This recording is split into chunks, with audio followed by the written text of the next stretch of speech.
स्थायी शांति मिले उसे कौन से ध्यान में लेना मेरा भक्त नहीं गिरे। होवे त्वरित धर्मात्मा। धर्मात्मा कौन है? इसके लिए हम इसके पिछले श्लोक की अंतिम लाइन से संबंधित जो विषय है वो पहले उसके समझेंगे, तब ये श्लोक समझ आ पाएगा। पिछला जो श्लोक था उसमें बताया, यद्यपि है दुराचारी एक दृष्टि भजे मुझे, तो उसको साधु ही जानो, क्योंकि वो सत्य पा चुका। अब भगवान इसी से आगे की बात शुरू कर रहे हैं। कौन धर्मात्मा है? जो सत्य को प्राप्त कर चुका है। हम सोचते हैं धर्माचरण करने वाला, धर्म में रुचि रखने वाला धर्मात्मा है, पर वेदांत का आशय कुछ अलग है। वेदांत मानता है जिसने आत्म रूप सत्य रूप परमात्मा को जान लिया है, वो सत्य स्वरूप आत्मा मैं ही हूँ, ऐसा जिसने निश्चय कर लिया है, भगवान कृष्ण उसको ही धर्मात्मा कह रहे हैं।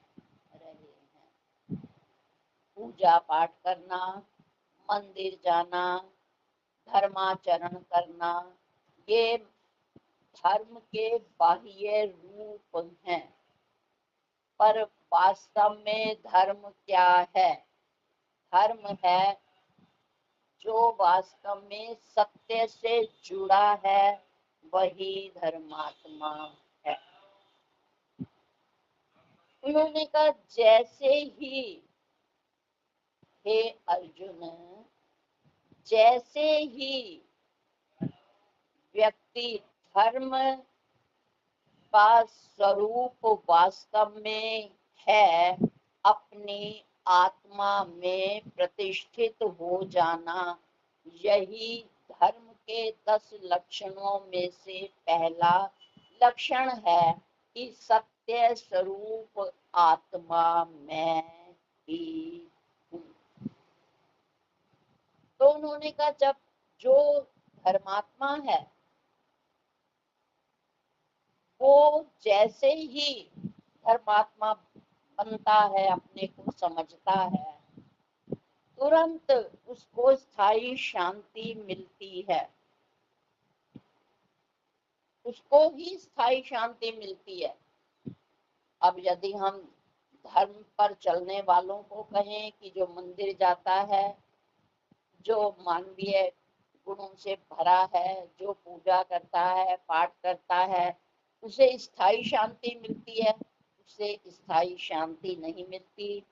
उसे तब तक शांति, उसका चित्त शांत रहता है जब तक वो पूजा और पाठ में लगा है, और अगर उसका हृदय सतोगुणी है, साथ में ये भी शर्त है। परंतु जैसा भगवान बता रहे हैं उसके अनुसार, हे कौन्तेय, जो सत्य स्वरूप आत्मा मैं ही हूँ, ऐसा जो हृदय में धारण कर लेता है, वही धर्मात्मा है। धर्मात्मा की परिभाषा में भी यही कहा गया है। धर्म के बारे में क्या कहा गया है? धार्यते इति धर्म, जो धारण करता है वही धर्म है। क्या धारण करता है? जो सत्य को धारण करता है, वही सच्चा धर्मात्मा है। उसको ही स्थायी शांति मिलेगी। कैसे? हम मंदिरों के बाहर अक्सर देखा करते हैं, लिखा होता है सत्यमेव जयते, लिखा होता है ना। कोर्ट कचहरी के बाहर भी ऐसे ही लिखा होता है कि सत्यमेव जयते, यानी सत्य की ही जीत होती है। अब जीत जिसकी हुई है वो शांत रहेगा, या जो हार गया है वो शांत रहेगा? जो जीत गया है वही शांति को प्राप्त करेगा ना, वो ही शांति से आराम करेगा, उसको ही शांति से वो खाना खाएगा। और जो व्यक्ति हार गया है किसी भी खेल में, तो वो कभी शांत रह सकेगा? ना तो उसको खाना अच्छा लगेगा, ना उसको आराम, या ना घूमना। और यदि किसी प्रदेश में खिलाड़ी गए हैं और वो जीत कर आए हैं, तो जिस समय उन्हें जीत का समाचार मिलता है उन्हें भूख भी लगती है, तब उन्हें घूमना भी अच्छा लगता है, यानी उन्हें सब कुछ अच्छा लगता है और वो शांत रहता है। तो भगवान कह रहे हैं त्वरित, यानी जिसने ऐसा जान लिया कि मैं सत्य स्वरूप हूँ, उसका परिणाम क्या होगा कि उस स्थायी शांति मिले उसे, उसे हमेशा के लिए शांति मिल जाए। छोटा सा उदाहरण हम व्यवहार में भी देखते हैं। जब दो पक्ष होते हैं, अपनी अपनी बात कहते हैं, सामने वाले को तो बहुत देर में समझने के बाद समझ आ सकती है कि झूठा कौन है सच्चा कौन है, परंतु जिसने बार बार झूठ बोला है वो सामने से भले ही शांत नजर आ रहा हो, पर वो अंदर से ना तो शांति से बैठ सकता है, ना सोच सकता है, ना सो सकता है। उसके मन में बेचैनी यही रहेगी कि कहीं मेरा झूठ पकड़ा ना जाए। और दूसरी बात, एक झूठ को छिपाने के लिए वो 10 झूठ बोलेगा।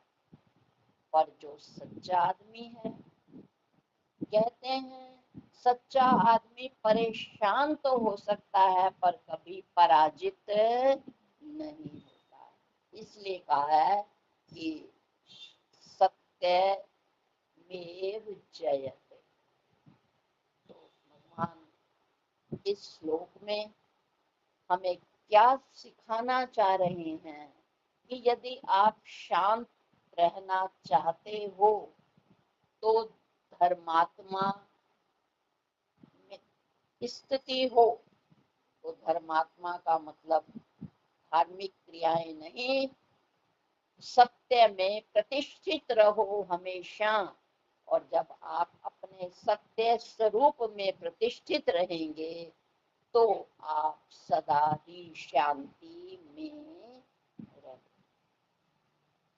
अब आइए, हम सब शांति की खोज में हैं और हमें बता दिया शांत हम तभी रह सकते हैं जब अपने यथार्थ स्वरूप को जानेंगे।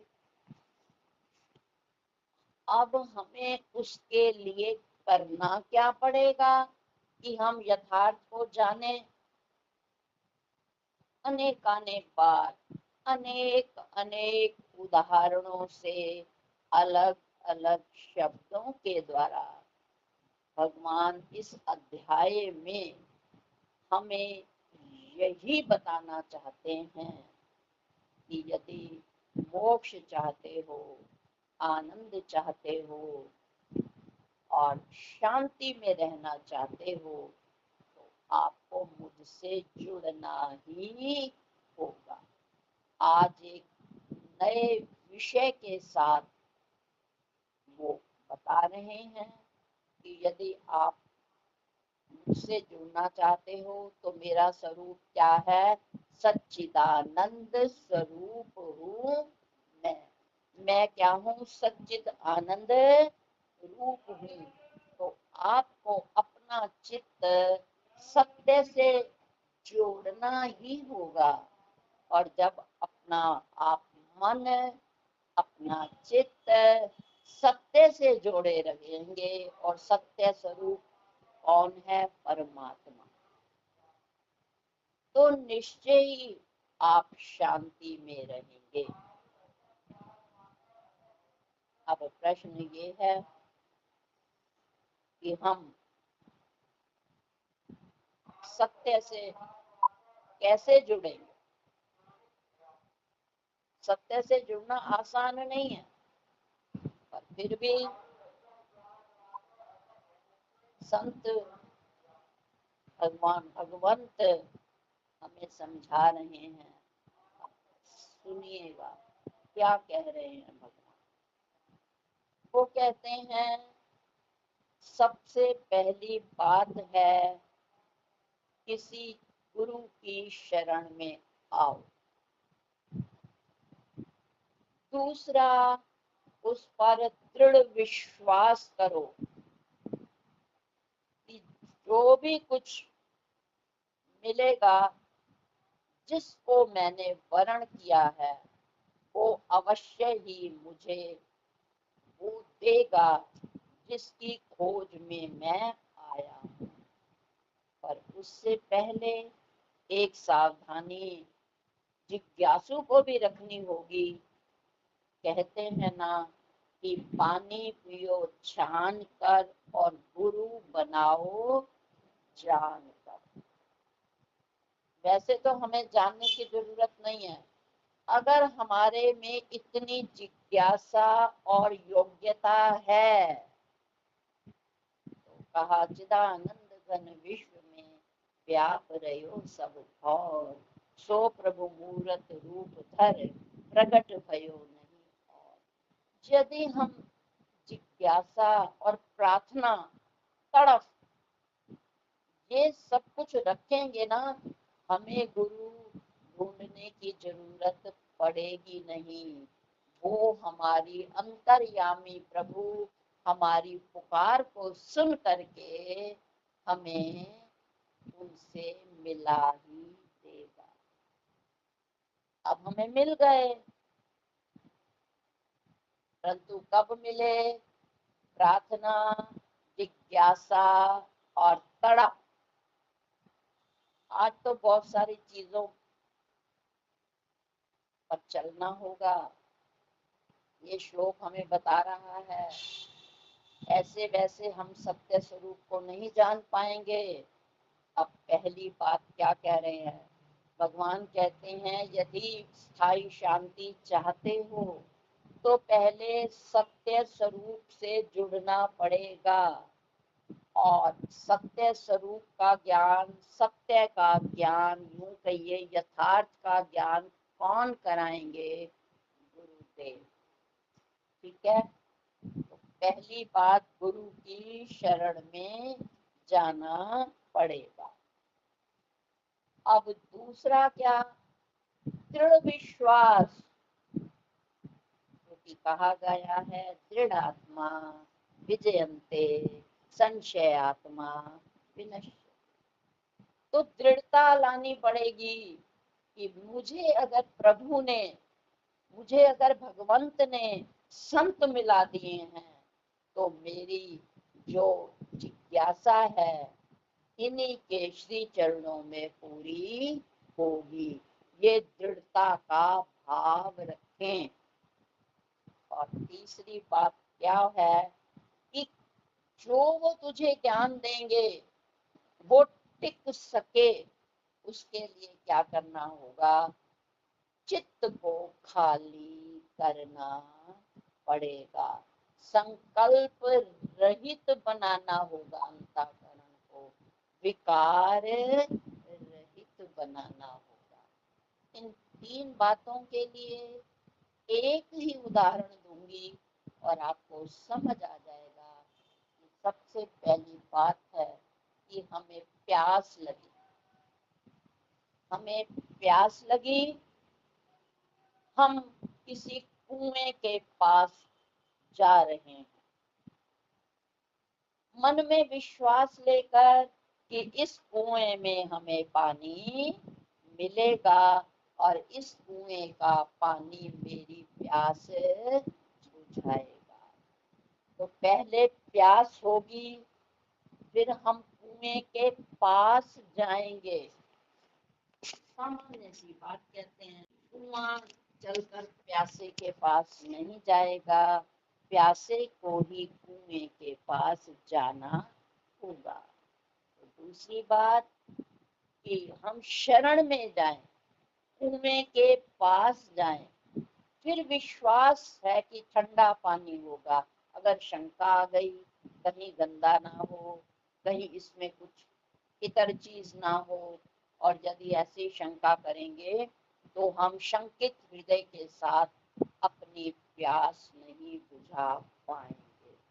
तीसरी बात, जिस बर्तन को अंदर डालेंगे उसमें छेद ना हो। अगर उस बाल्टी में छेद होंगे तो क्या होगा? जब तक वो बाल्टी छेद में रहेगी, पानी में रहेगी तो वो भरी रहेगी।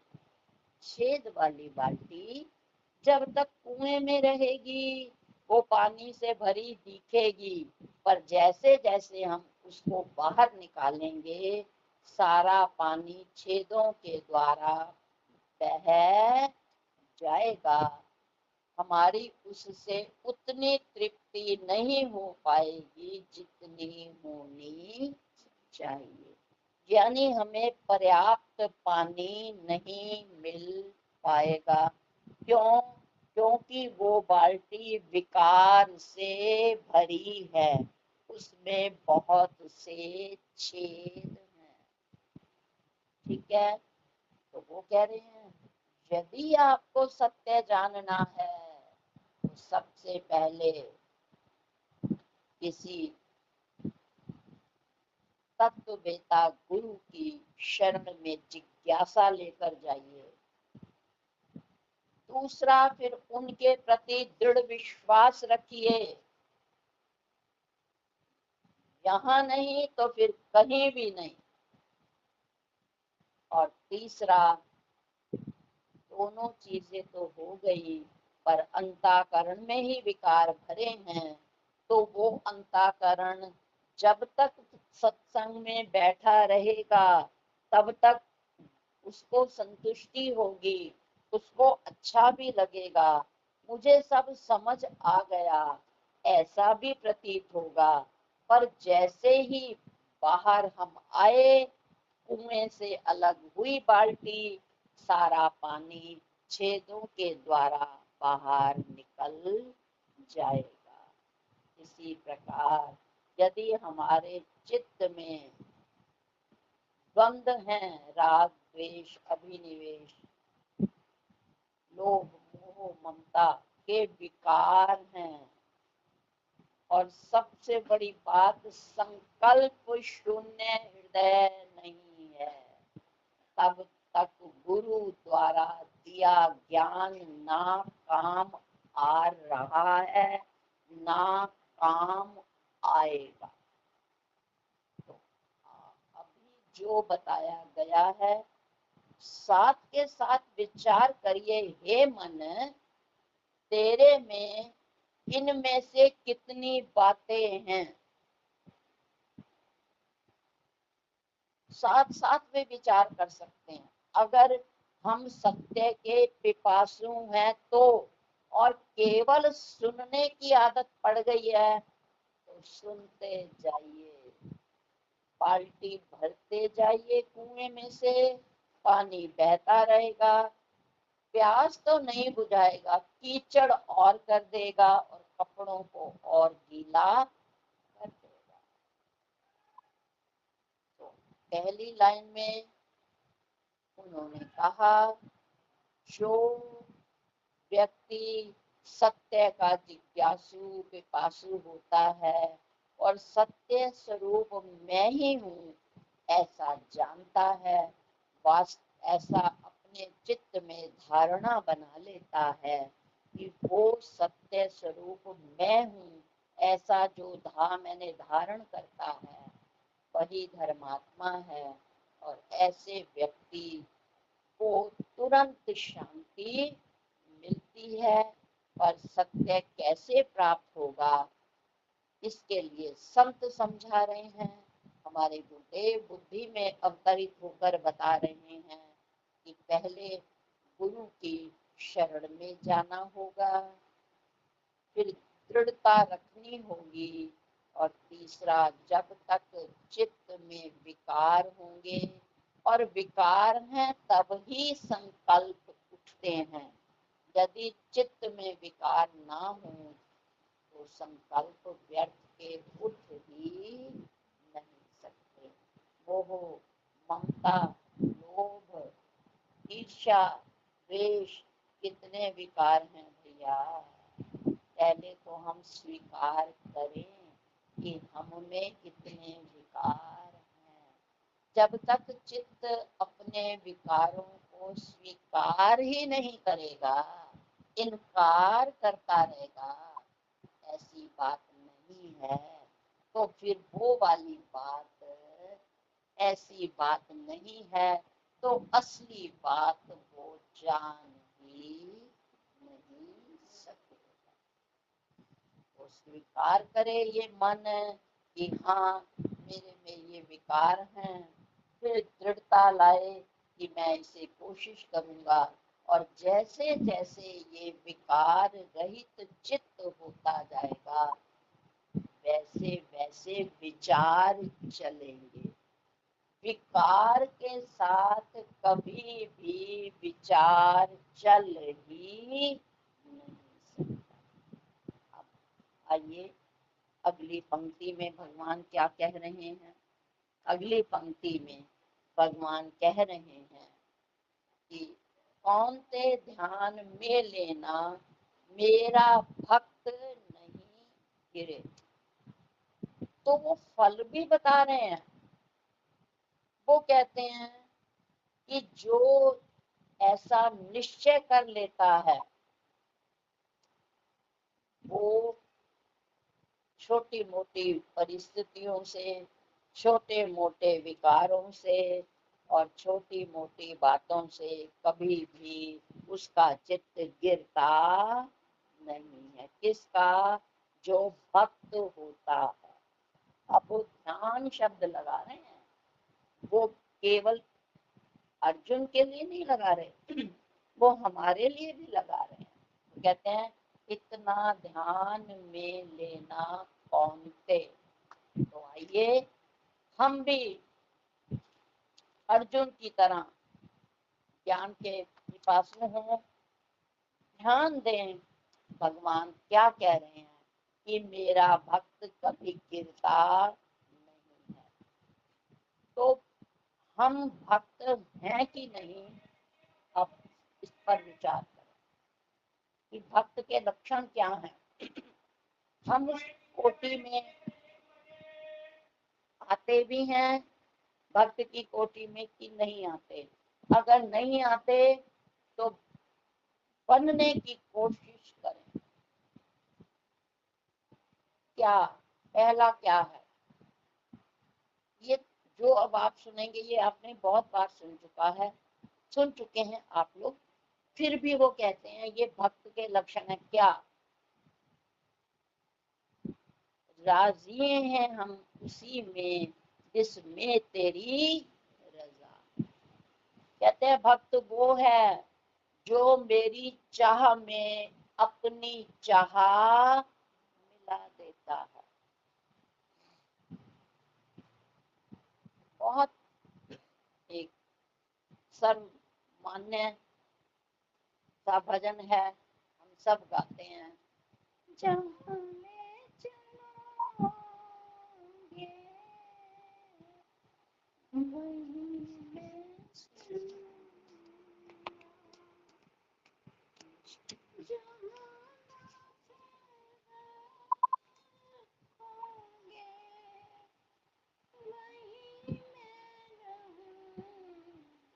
जाऊंगा जहाँ ले चलोगे वहीं मैं चलूंगा।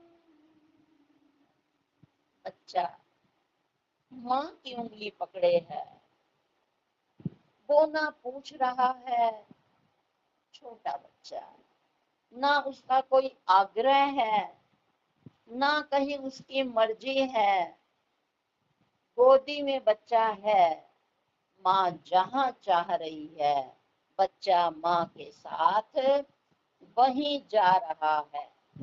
उसके मन में कोई संकल्प, कोई विकल्प नहीं है, क्योंकि वो माँ के समर्पित है। तो बताइए, क्या ऐसे बच्चे का माँ कुछ अहित कर सकती है?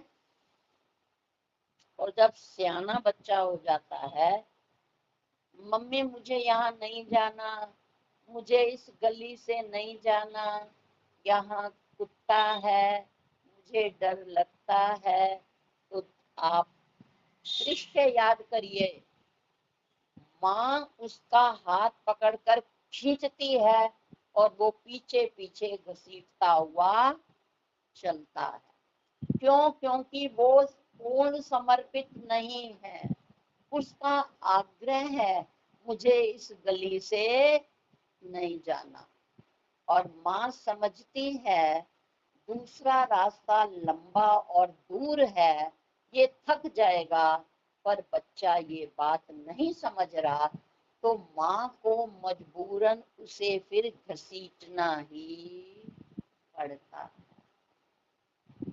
बड़ा आसान है कहना, पर चलना बहुत मुश्किल है। पर ये भी बात है, अगर चल पड़े तो घाटे में नहीं रहेंगे। तो कहते हैं भक्त के पहले लक्षण क्या है? कि वो मेरी चाह में अपनी चाह जब मिला देता है, तब ही मैं उसके लिए राह बनाता हूँ। जब तक वो मेरी चाह में अपनी चाह नहीं मिलाता, तो मैं भी उसके लिए सुखद राह बनाता नहीं। और दूसरा लक्षण क्या बताया? दूसरा उन्होंने कहा कि जीवित ही अपने को मार देता है। मैं उसकी बहुत परीक्षाएं लेता हूँ, पर जैसे जैसे मैं उसकी परीक्षा लेता हूँ, किस लिए लेता हूँ?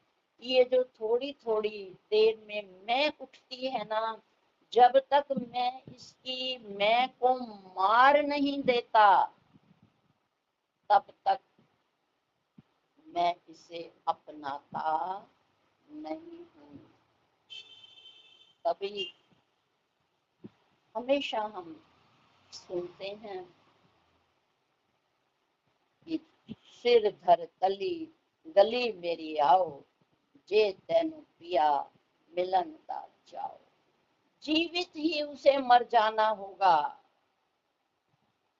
अपनी मैं को मारना, ये जो बात बात में मैंने किया, मैं करती हूँ, मेरे से ऐसा हुआ, मेरे को ऐसा क्यों कहा गया, मैंने तो ऐसा नहीं कहा, जब तक इन विचारों की उधेड़ बुन में लगा रहेगा, तो कहते हैं कि फिर हमेशा जिसकी मैं जिंदा रहती है, वो जिंदा रहते हुए भी मरे हुए के समान है, भगवान कहते हैं।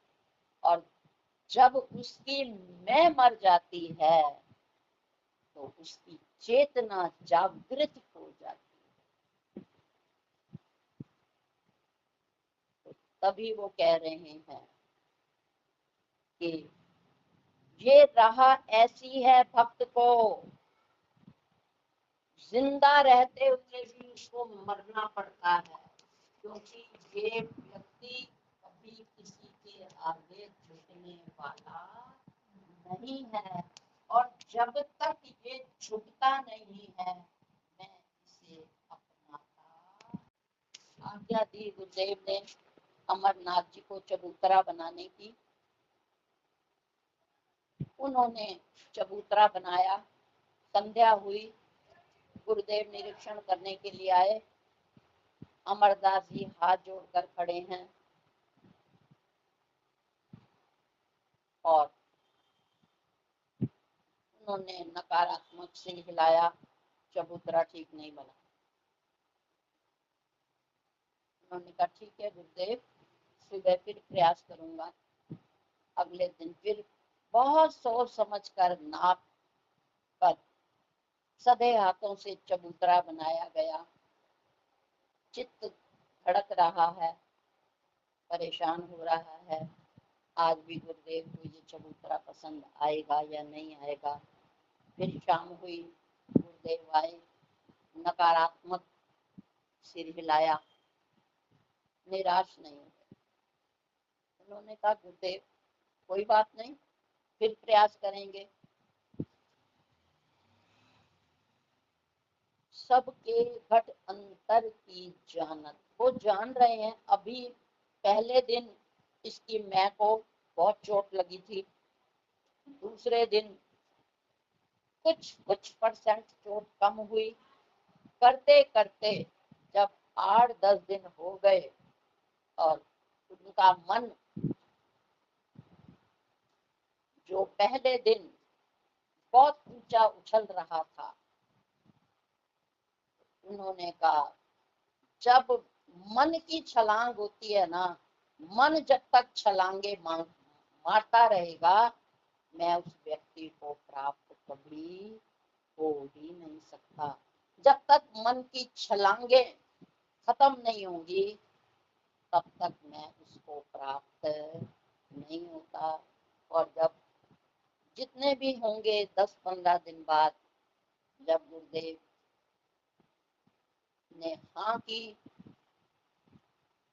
तो वो उनके चरणों में पड़ गए। दोनों गुरु शिष्य आए दरबार में। भोजन के बाद उन्होंने कहा अमरदास इधर आओ, और अमरदास आ गए और उन्होंने उसको गले लगा लिया कि आज तू और मैं एक हो गए। तेरे चबूतरे बनाने में कोई कमी नहीं थी, पर भैया मैं तेरी परीक्षा ले रहा था कि तू मेरे कहने पर उसको अन्यथा रूप में लेता है या मेरी आज्ञा को शिरोधार्य करके उसी प्रेम से करता है जो प्रेम पहले था। तो भैया बिना परीक्षा के तो अगली कक्षा में चढ़ा जा ही नहीं सकता। चबूतरे में कोई कमी नहीं थी, पर मैं तो तेरी परीक्षा ले रहा था। और भी छोटी सी कहानी आती है कि बार बार गुरुदेव भेजते, क्योंकि पहले संग्रह वृत्ति इतनी नहीं होती थी, पास में ही नदी थी। तो गुरुदेव कहते थे चलती नदी का पानी ठंडा होता है, तो हम बर्तन में क्यों भर कर। उन बड़ा सा लोटा था, उन्होंने कहा मांझ करके आ और इसमें ठंडा पानी ले आ। शिष्य गया, 2 बार 4 बार 5 बार करते करते दोपहर हो गई। गुरुदेव उसको चक्कर लगवाते और उसके मुखाकृति को देखते रहे कि इसके मुखाकृति पर कोई बदलाव आता है कि नहीं आता। और जब लास्ट में उन्होंने देखा कि धीरे धीरे वो अपना आराम से जा रहा है, उसके मन ने स्वीकार कर लिया कि हाँ, बस जब गुरुदेव नहीं वो मान रहे तो ठीक है, मैं जाता हूँ, भर लेता हूँ। जा आश्रम के काम नहीं कर रहा तो मैं ये कर लेता हूँ, इसमें क्या बड़ी बात है। अब वो बार बार जब चक्कर काटता है तो कहता है पुत्र, मैं तेरे से बार बार लोटा नहीं मंजवा रहा था, मैं लोटे के माध्यम से तेरे अंतःकरण की सफाई कर रहा था। मैं तुझसे बार बार चक्कर नहीं लगवाना चाह रहा था, मैं तो तेरे 84 के चक्कर कटवाना चाह रहा था। भगवान कहते हैं कि भक्त हो या शिष्य हो, वो गुरु के भावना को पहचान ही नहीं सकता कि गुरु किस भावना से ये कह रहे हैं।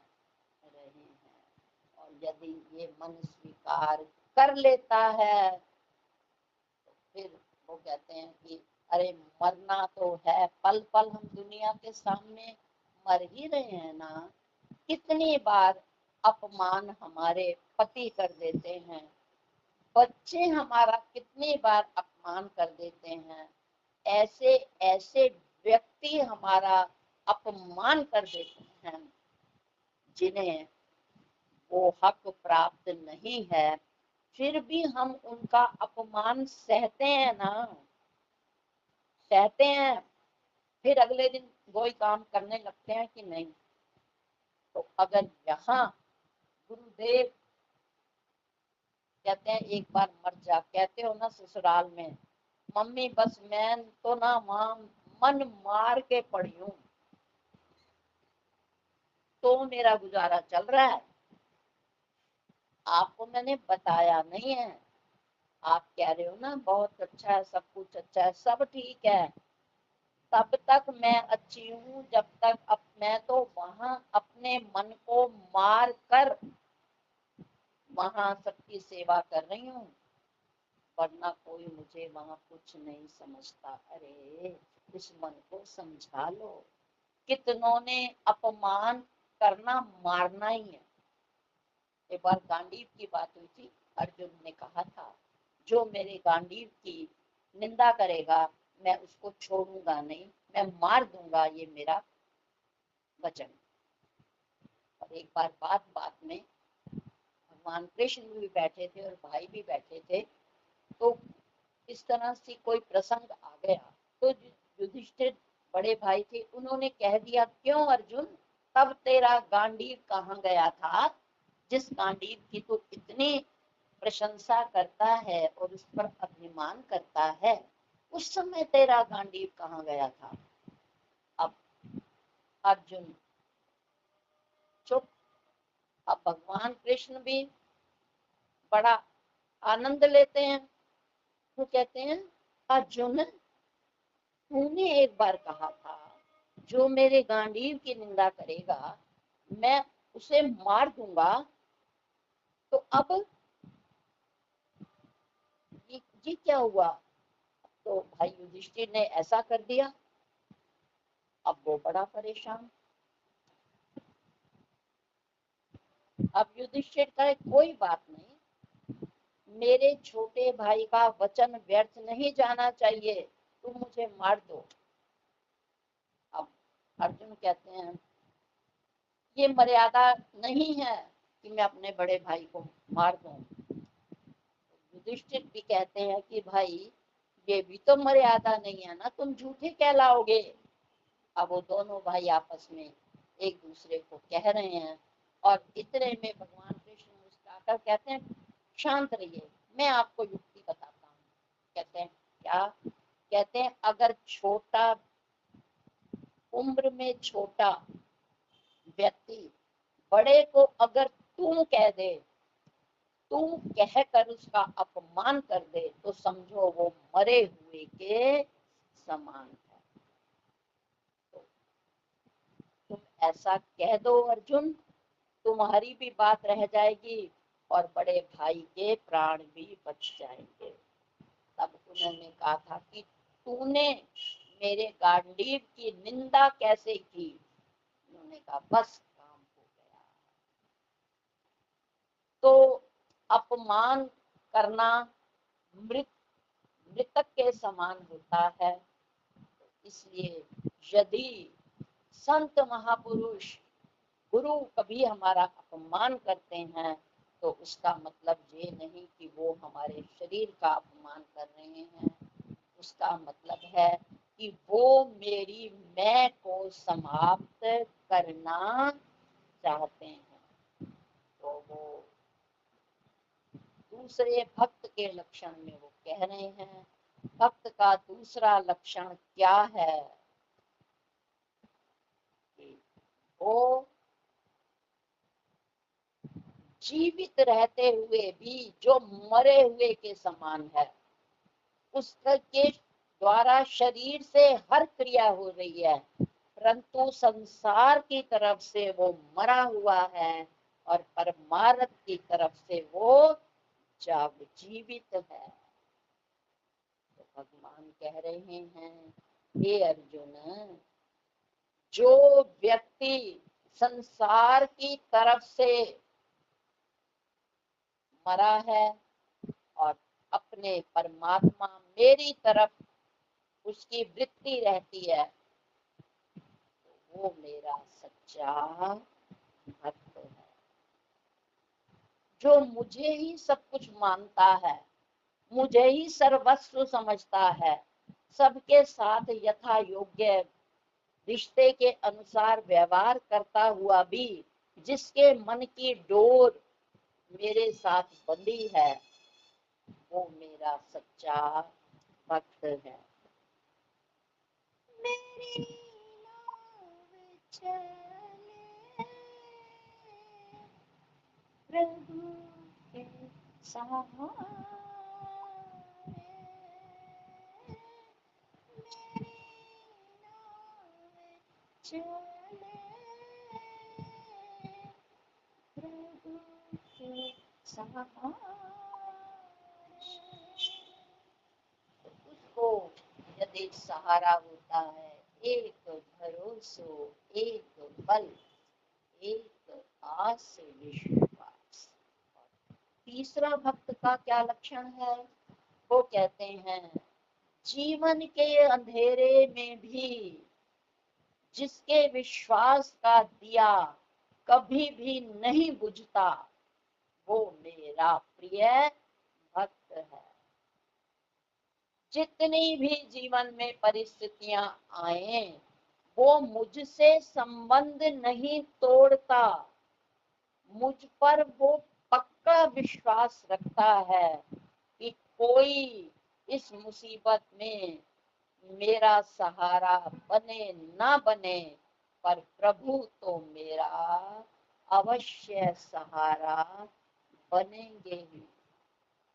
जो मुसीबत के समय दुनिया के सहारे नहीं ढूंढता, वो केवल एक भरोसा, एक बल, एक आस विश्वास, जिसके विश्वास का दिया बड़ी से बड़ी परिस्थिति में भी नहीं बुझता, उसे दृढ़ निश्चय होता है कि वो आएगा, आएगा, आएगा, आने वाला आएगा, आएगा, अंत तक, अभी भी आएगा, अभी भी आएगा, अभी भी आएगा। कहां कहां तक उसका जो है एक संत उन पर वो कर रहे थे, अंत तक जब उनके गले पे उन्होंने वार किया और जब वो कटने ही वाला था, तुरंत क्या हुआ कि वो उल्टा जो तलवार थी वो मारने वाले के ऊपर गिर गई और जो संत के गले पर वार कर रहा था वो झटक कर नीचे हो गया। पर भगवान भी बहुत हैं उस्ताद, वो भी ऐसे नहीं आते। जब लास्ट का क्षण होता है, अंतिम क्षण तक वो हमारी परीक्षा लेते हैं, और जब अंतिम क्षण में भी हम विश्वास नहीं तोड़ते, तो भगवान वो कहते हैं, मेरा भक्त नहीं गिरे। वो अपने भक्त को गिरने नहीं देते। वो तारणहार हैं, वो डुबोने वाले नहीं हैं, वो तारने वाले हैं। एक छोटे से रूपक के साथ मैं अपनी बात को समाप्त करूंगी कि एक मनसुख दास नाम के अध्यापक थे राजस्थान में। वो हमेशा भगवान कृष्ण की भक्ति में, पूजा में, आराधना में लगे ही रहते थे। घर जाएं तब भी उनका यही काम था। अपने दैनिक कार्य निपटाने के बाद वो ईश्वर से जुड़ जाते थे। और स्कूल में भी आप भी जुड़े रहते थे, बच्चों को भी जोड़ते थे। उन्होंने जो प्रार्थना रखी हुई थी वो भी अपने इष्ट से संबंधित प्रार्थना रखी हुई थी, और वो भगवान श्री कृष्ण की प्रार्थना बोलते। वो खुद पहले प्रार्थना बोलते और फिर बच्चों को पीछे से बोलने के लिए कहा करते थे। और वो इतने जुड़ते कि उनकी जुड़ाव का इतना सामने वाले पर प्रभाव हो जाता था कि बच्चे भी उसी प्रकार जुड़ जाते थे। जैसे एक व्यक्ति को जब करंट लगता है, उसे बिजली पकड़ लेती है, और दूसरा व्यक्ति जब उसे पकड़ता है तो वो भी उसके साथ चिपक जाता है। ठीक इसी तरह से जितना जितना ये अंतःकरण अपने इष्ट से जुड़ता है, तो सामने वाले भी उस करंट की तरह, उसकी जो अंदर की आध्यात्मिक वेव्स होती हैं, सामने वाले पर भी इतना प्रभाव डालती हैं, बशर्ते उसका अंतःकरण शुद्ध हो। क्योंकि चुंबक जंग लगी कील को नहीं खींच सकता, तो उसमें चुंबक की कमी नहीं है, उसमें कील की कमी है कि वो खींचते ही नहीं। परंतु यदि उसमें जंग नहीं है तो उसके खींचने में भी देर नहीं लगती। एक ही समय है, सत्संग हो रहा है, सब लोग सुन रहे हैं। कुछ लोग इतने भावुक हो जाते हैं कि उन्हें होश ही नहीं रहती हम कहाँ बैठे हैं। उन्हें इतना भी नहीं पता हमारे आंसू निकल रहे हैं कि नहीं। वो पूरे तद्भाव, उसके भाव के साथ अपना भाव मिलाकर बिल्कुल जुड़ जाते हैं। कुछ होते हैं उनके चित्त में जिज्ञासा होती है, वो भी जुड़ते हैं। पर कुछ ऐसे होते हैं कि बस सुनते हैं, पर उनके चेहरे पर कोई इतना भाव नहीं आता। ये सबके अपने अंतःकरण की अलग अलग विशेषताएं हैं। परंतु अगर अधिकतर व्यक्ति जुड़ रहे हैं, तो इसका मतलब है कि चुंबक पूरी शक्ति लगा रहा है। तो वो भी प्रार्थना में इतने जुड़ते थे कि सब बच्चे उनसे जुड़ जाते। कई कई बार प्रार्थना काफी देर की हो जाया करती, और फिर उन्हें होश आती।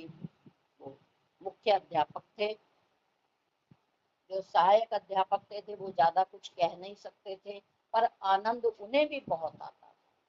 समय गुजरता रहा, धीरे धीरे कुछ तरह तरह के बच्चे होते हैं, घर जाकर कहते हैं कि बड़े मास्टर जी तो हमेशा भगवान कृष्ण की बातें करते रहते हैं, प्रार्थना में भी वो कई बहुत देर देर लगा देते हैं, और पढ़ाई ऐसी होती है वैसी होती है। और कुछ बच्चे बड़े इंटरेस्ट होते थे।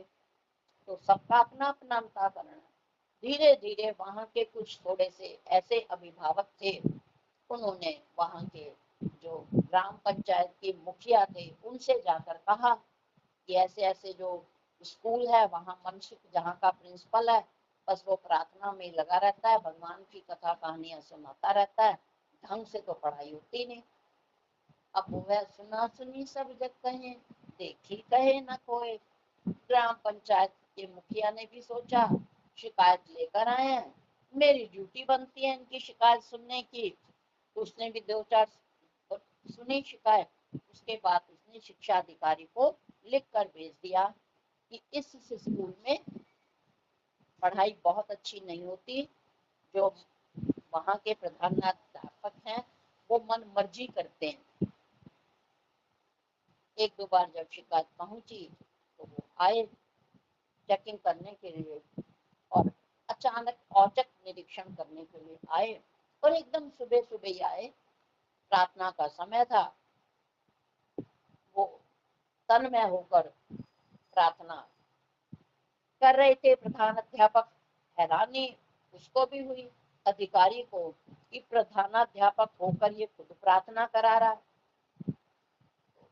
वो भी खड़े हो गए चुपचाप पीछे जाकर, और वास्तव में ऐसे परमाणु उनके अंतरंग से ऐसी लहरें उठी थी भक्ति की कि जो अधिकारी था उसको भी बड़ा आनंद आया, और वो भी चुपचाप जहाँ कमरे में वो बैठ के प्रार्थना सुन रहा था वो भी मस्ती में आ गया। अब जैसे प्रार्थना समाप्त हुई वो बाहर आकर खड़ा हो गया। उसके चित्त में कोई परेशानी नहीं, मनसुख दास के कुछ नहीं, क्योंकि उसके चित्त में तो अभी भी भगवान कृष्ण की जो लहरें तरंगे भक्ति की उठ रही थी। तो उन्होंने नमस्कार किया, और इतने में चुपचाप जिन अभिभावकों ने शिकायत पहुंचाई थी वो भी जो है आकर इकट्ठे हो गए। अब उन्होंने देखा कि वो तो उनसे मस्ती से बातें कर रहे हैं, शिक्षा अधिकारी भी मिलकर के उनसे, और वो उन्होंने चपरासी के हाथ कहलवाया कि कुछ अभिभावक शिक्षा अधिकारी से मिलना चाहते हैं। शिक्षा अधिकारी ने कहा ठीक है मिल लो, तो कहते हैं नहीं हम आपसे अकेले में मिलना चाहते हैं। उन्होंने कहा ठीक है। प्रिंसिपल साहब बाहर चले गए। अब वो आए तो उन्होंने शिकायत की, तो उन्होंने कहा कि आपने तो प्रार्थना सुन ली, आप जुड़ गए, और आपने क्लास का तो निरीक्षण किया नहीं, आप क्लास में जाओ जरा अच्छे अच्छे से टफ से प्रश्न पूछो। उन्होंने कहा ठीक है पूछ लेते हैं। अब वो प्रश्न पूछ रहे थे, काफी बच्चे जवाब दे भी रहे थे, कुछ 2-4 नहीं भी दे रहे थे। अब अभिभावकों में से एक बड़ा तेज था, उन्होंने कहा जी जरा कठिन प्रश्न पूछो। अब उन्होंने कहा कि राम ने कंस को कौन से समय में मारा था? राम ने कंस को किस समय मारा? सुबह मारा, शाम मारा, दोपहर मारा। अब बताइए, तो कोई प्रश्न भी नहीं है कहीं इतिहास में कि जो है कब किस समय मारा। अब अभिभावकों ने भी सोचा कि बच्चे इस प्रश्न का तो उत्तर देंगे नहीं, किसी किताब में कहीं भी नहीं लिखा कि भाई कंस को सुबह मारा, दोपहर मारा, शाम मारा। अब देखिए ना, बुद्धि में हो अवतरित करते स्वयं प्रकाश। क्या हुआ? बच्चों ने कहा सर आपका प्रश्न ही गलत है। उन्होंने कहा क्या? उन्होंने कहा आपने पूछा राम ने कंस को किस समय मारा। राम ने तो कंस को मारा ही नहीं था, मारा तो कृष्ण ने था कंस को। आपका तो प्रश्न ही गलत है। अब तो उस अधिकारी की हिम्मत ही नहीं पड़ी ये कहने की कि चलो कृष्ण ने कंस को मारा पर किस समय मारा। अब उनकी हिम्मत ही नहीं पड़ी, क्योंकि बच्चों ने कह दिया कि सर आपका तो प्रश्न ही गलत है। अब वो कहते हैं ये कहानी हमें क्या बताती है? चले तो थे गार्जियंस उस कृष्ण भक्त की शिकायत करने, और उनके कहने पर अधिकारी आ भी गया, और उन्होंने बार बार उन्हें प्रेरित किया कठिन प्रश्न पूछिए, कठिन प्रश्न पूछिए। वाकई प्रश्न भी मुश्किल ही था कि कब मारा। अब उसका उत्तर कहीं भी नहीं लिखा कि कंस दोपहर को मारा गया था, शाम को या रात को, पर उसके मुंह से कृष्ण न निकल करके राम निकल गया। वो अपने प्रश्न में अधिकारी आप ही फंस गया। तो कहते हैं, हे कौन्तेय, याद रखना, मेरा भक्त नहीं गिरे।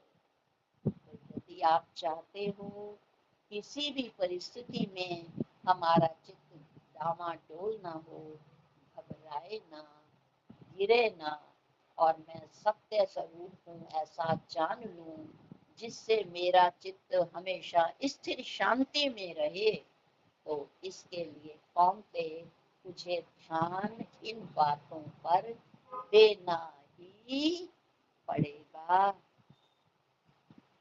अप्रत्यक्ष रूप में इस श्लोक में भी भगवान हमें जोड़ने की एक नई युक्ति दे रहे हैं, क्योंकि वो जानते हैं कि जब तक नदी समुद्र में लय नहीं होगी, जुड़ेगी नहीं, नदी की ना कल कल समाप्त होगी, ना छल छल समाप्त होगी। यदि नदी को अपनी कल कल की आवाज और छल छल की आवाज से मुक्ति पानी है, तो उसको भी दो काम करने होंगे, अपना नाम और रूप छोड़ करके समुद्र में लय होना ही पड़ेगा। तो भगवान आज यही समझा रहे हैं, अपनी मैं मुझे दे दो, संस्कार शून्य रहो। बार बार आप लोग कुछ दिन इस बात पर विश्वास करें, जहां जहां दौड़ जावे मन चंचल अस्थिर, वहां वहां जोड़ देना, आत्मा में मन वश यूं करें। इसका अभ्यास करिए, चित्त को संकल्प रहित करने की कोशिश करिए, क्योंकि जिस प्रकार जो गिलहरियां हैं, चिड़िया हैं, वो मूल बीज को खा करके फसल को बढ़ने ही नहीं देती, इसी तरह ये हमारे विकार, हमारे कुसंस्कार और हमारे व्यर्थ के संकल्प हमें अपने स्वरूप को जानने ही नहीं देते, बाधक बनते हैं। इसलिए प्रयास तो, अभ्यास तो हमें ही करना पड़ेगा। अपने आत्म निरीक्षण करिए, बार बार कोशिश करिए, जहां जहां जाए इसे ईश्वर से जोड़ने की कोशिश करिए। चाहे वो कोई काम कर रहे हो, काम करते करते भी उस काम में तो हाथ काम में रहे, पर जो मन है वो राम में रहे। यदि हम ऐसा अभ्यास करेंगे, तो अभ्यास करते करते हम राम में नहीं मिलेंगे, हम राममय ही हो जाएंगे। ऐसा भगवान आज के श्लोक में हमें संदेश देने की कोशिश कर रहे। ओम शांति शांति।